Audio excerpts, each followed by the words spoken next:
Guys, কি অবস্থা সবার? তো আশা করি সবাই ভালো টালোই আছেন। মজা না ব্যাপারটা? এটা ওয়ার্ম আপ। দিন আগে গ্রাউন্ডে দিয়ে থাকবো দেয় নাকি ভাই, এটা সব খেলা বলতে।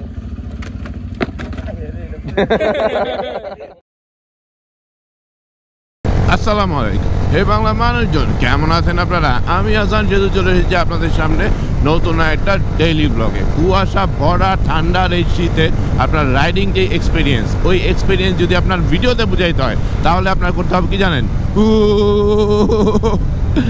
এক্স্যাক্টলি গ্লাভস পরি নাই, বুঝি নাই। আসলে আমার এই রেগুলার গ্লাভস পরার অভ্যাসটা কবে হবে আমি জানি না, যার কারণে এখন পুরা বরফের হালকা পানো ঠান্ডা শীত ফিল করতেছি। বাট আমি জানি ভিডিওতে আপনারা ফিল করতেছে না। হোয়াটএভার, মেইন ফ্যাক্ট হইতেছে যে আজকে আমরা আসছি শুক্রবার সকালে 300 ফিটে, কারণ আজকে আমরা যাচ্ছি রোড রাইডার্স RRZ এর অফিসিয়াল স্ট্যান্ড গ্রাউন্ড প্র্যাকটিসে। তো চলেন দেরি না করে ভিডিও শুরু করা যাক।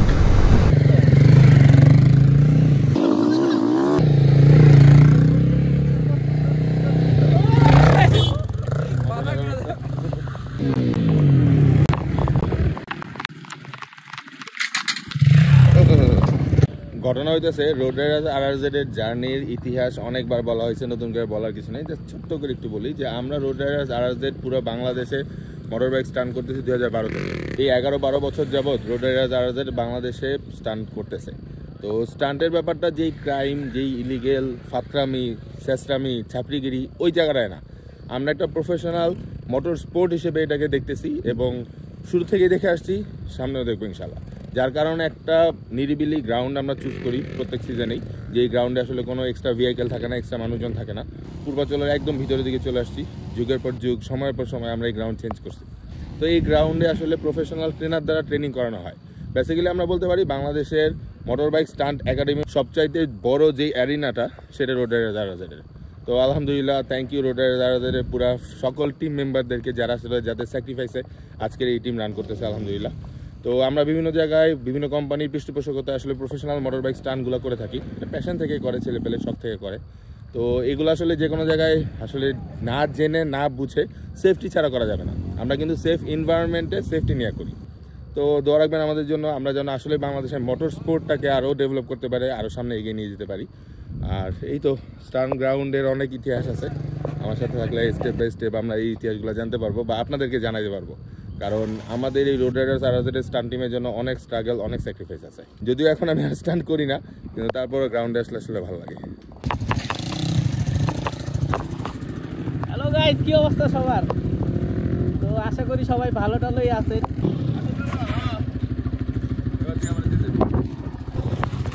মজা না ব্যাপারটা?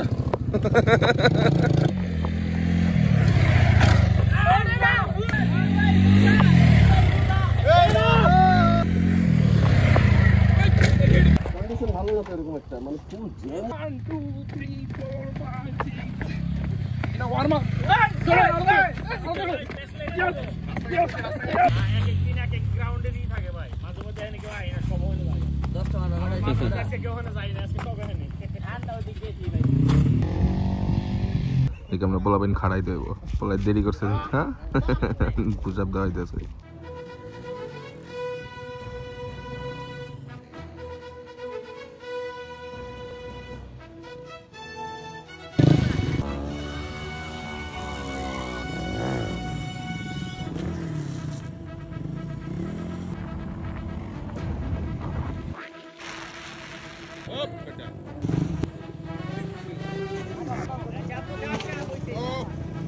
একা সরকার আমার সিস্টেমই রোল হয়ে গেছে।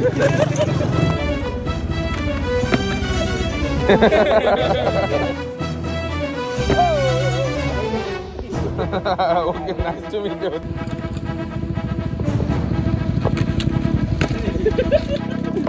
Nice to meet you.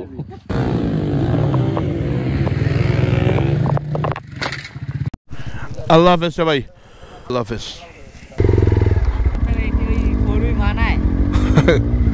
জায়গা 4Vও মানায়। আল্লাহ হাফেজ সবাই।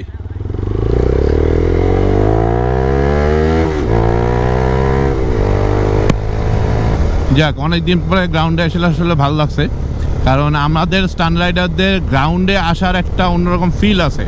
গ্রাউন্ডে আসলে দিন ভালো যায়, পুরো সপ্তাহ ভালো যায়। তো আমি ভাবতেছি রেগুলারই প্রত্যেক সপ্তাহে একবার হইলেও গ্রাউন্ডে আসবো ইনশাআল্লাহ। এখন এখান থেকে বেরোয় যাইতে হইব গুলশানে একটা কাজ আছে, ম্যাডামের একটা পার্সেল আসছে খুব ইমার্জেন্সি। তো ম্যাডাম 2-3 বার অলরেডি ফোন দিয়ে দিছে। ইমার্জেন্সি এই কারণ সেখানে নাকি মাছ আছে, মানে আমি এটাই বুঝলাম না, মাছ পাঠাইছে, বরফ দিয়ে পাঠাইছে। এখন এটা গলে যাওয়ার আগে যত তাড়াতাড়ি সম্ভব এটারে পিক করতে হইব। শুক্রবার দিনে রাস্তাঘাট দেখলে মনে হয় সারা বছর যদি এরকম থাকতো, মানে সারা সপ্তাহ যদি এরকম থাকতো, ব্যাপারটা কত ভালো হইতো। একদম নিরিবিলি, কোনো জ্যাম নাই, কোনো রাশ নাই, কেউ তাড়াহুড়া করতেছে না। আসলে যখন জ্যাম বেশি থাকে তখন সবাই গাড়ি ঘোড়াও না তাড়াহুড়া করে, আর যার কারণে আসলে রাস্তায় চালানোটাও আসলে চ্যালেঞ্জিং হয়ে যায়। একটু দেরি হলে হোক না, কিন্তু রাশ করা যাবে না। এসে পরিবহন পার্সেল এবং কুরিয়ার সার্ভিসের কার্যক্রম শুরু হয়েছে। অফিসটা কোনটা? এটাই না? ও আচ্ছা আচ্ছা, ওকে, মোস্ট প্রবাবলি এটা। হ্যাঁ ভাইয়া, বাগেরহাট থেকে একটা পার্সেল আসছে, ওই যে মাছ, তানিশা ইয়াসমিন। এটা কি ক্যারেট সহ? ও আচ্ছা, তাহলে এটা নিব কিভাবে? এটা তো বেড়া ধরে গেলো। ওকে আচ্ছা, পানি লাগুক, আপনি এটার উপরে দেন, নাড়া দিয়ে দেখেন পানি যতটুকু বেরোক। হ্যাঁ, পানি যেটা পড়ার এটা পড়বই। Thank you. আরেকটু আসলেই হয়তো, বাট বান্দি করতে একটা পানি বেরোইতেছে মাছের। কি জ্বালার ব্যাপারটা হইতেছে, ওইটা থেকে মাছের পানি বেরোয় আমার প্যান্টে লেগে যেতে পারে। I don't know. যাই হোক, যে পাঠাইছে thank you so much. Madam তো থ্যাংক ইউ দিব, তারপরও আমি থ্যাংক ইউ দিলাম। এই যে ভ্যানটা উল্টাই আছে, এখন ডান পাশে গাড়ি যদি একটা থাকতো। যাই হোক, থ্যাংক ইউ ভাইয়া। আমি জানি না এর মধ্যে কী মাছ আছে, বাট আমি এক্সাইটেড এটার ভিতরে বরফ দেওয়া মাছ দেখার জন্য। বাগেরহাট থেকে পাঠানো হয়েছে। লুকিং গ্লাসটা বড় করে দিয়ে রাখছি যেন দেখতে পারি পেছনে কার্টন নড়তেছে কিনা। হ্যাঁ, দেখা যাইতেছে ক্লিয়ারলি। আমি লুকিং গ্লাসে দেখতে পাচ্ছি ককশিটটা একটু, মানে মাছের কার্টনটা একটু বাঁকা হয়ে গেছে। আল্লাহ জানে, খুললা না পড়লেই হয়। টাইট আছে কিন্তু বাঁকা হয়ে গেছে, কারণ 2টা লেয়ার দেওয়া যাচ্ছিল না, একটা লেয়ার দিতে হয়েছে। খুললা না পড়লেই হয়। যাই হোক, সহ্য করে নিতেছি। এই মাছগুলা মজার রান্না হবে সেই খাবার লোভে। পাও বসুন্ধরা এই রাস্তা, এই মসজিদটাও সুন্দর করছে। এই ব্যাপারগুলো বসুন্ধরার ভালো, আসলে সব কিছু একটু পরিকল্পিত হয় তো, যার কারণে আগে থেকে প্ল্যান থাকে। এই জায়গায় মসজিদের জন্য জায়গা, এটা অনেকদিন ধরে দেখতেছিলাম। তারপরও আমার এই গ্র্যাব রেলটা অনেক কাজের। নেন আপনাকে মাছ নেন। মাছের গন্ধে আমার বাইক সব, আমার বাইকও নষ্ট হয়েছে।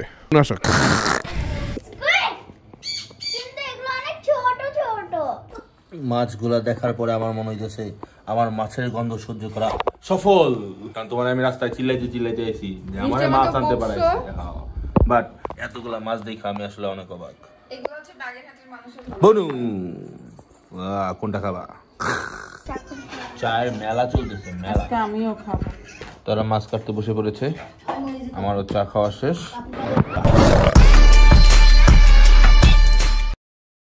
ঘটনা হয়েছে যে আমি বাইরে থেকে আসছি, আমার হাত অনেক ঠান্ডা, কম্বলের নিচে বয়ে রয়েছে, ঠিক আছে? হাত ঢুকাও বোন, একদম সেরকম ঠান্ডা, এরকম কম্বলের নিচে বসে আছে, তাই মাঝে মাঝে চিবাই দিতে হবে।